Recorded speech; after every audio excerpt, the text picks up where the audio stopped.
Assalamu alaikum, I'm Aisha and you're watching Samaa News. Here are today's headlines. US President Donald Trump says the Gaza peace deal was timely as Israel's military operations were becoming bad and heated. He thanked the Arab and Muslim nations for their commitment to support a safe rebuilding of Gaza. He says Gaza will be immediately demilitarized, Hamas will be disarmed, and Israel's security will no longer be threatened in any way.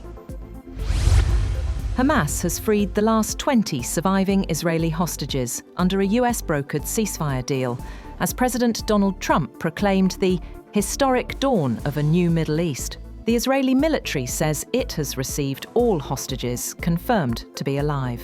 Palestinian prisoners and detainees freed by Israel as part of the accord have arrived in the Gaza Strip and the Israeli-occupied West Bank, their heads shaved and some looking very thin.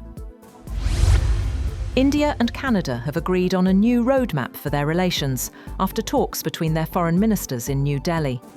Both countries seek to mend ties strained over the killing of a Canadian Sikh separatist. The two countries have agreed to collaborate on areas like critical minerals, trade, and agricultural value chains. Israeli Prime Minister Benjamin Netanyahu will not attend Monday's summit on ending the Gaza war in Egypt, after Cairo earlier announced he would take part. Netanyahu's office says he was invited by US President Donald Trump to participate in the meeting in Sharm el-Sheikh, but declined due to the timing's proximity to the beginning of a Jewish holiday. Hamas fighters have been seen deployed across Gaza as the release of hostages began. US President Trump has urged Hamas to disarm under the peace deal. US President Donald Trump has questioned whether former British Prime Minister Tony Blair should serve on a new Board of Peace to oversee governance in Gaza.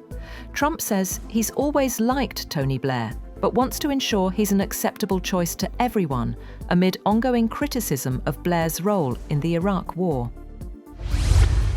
The Chaman border crossing between Pakistan and Afghanistan remains completely closed for the second consecutive day, as tensions soar following deadly cross-border clashes. The closure has halted all transportation and trade activities, according to security sources. Security officials confirm that the Pak-Afghan border at Chaman remains sealed, with strict security arrangements in place on both sides. Prime Minister Shahbaz Sharif has reached Egypt to participate in the signing ceremony of the Gaza peace agreement on the special invitation of US President Donald Trump and Egyptian President. Prime Minister Sharif is accompanied by Deputy Prime Minister Ishaq Dar and Information Minister Ataullah Tarar.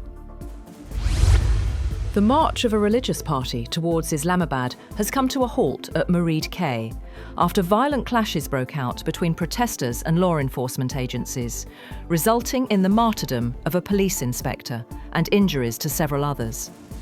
Police say the protesters used stones, nail-studded sticks and petrol bombs, leading to indiscriminate firing that injured both civilians and security personnel. French President Emmanuel Macron has reappointed Sébastien Lecornu as Prime Minister, unveiling a new government ahead of the 2026 budget deadline. The move follows a week of political turmoil and aims to restore stability amid growing tensions in France.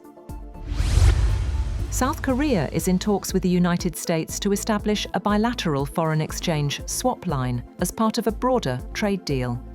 The discussions come amid concerns that proposed US investments could impact South Korea's currency market.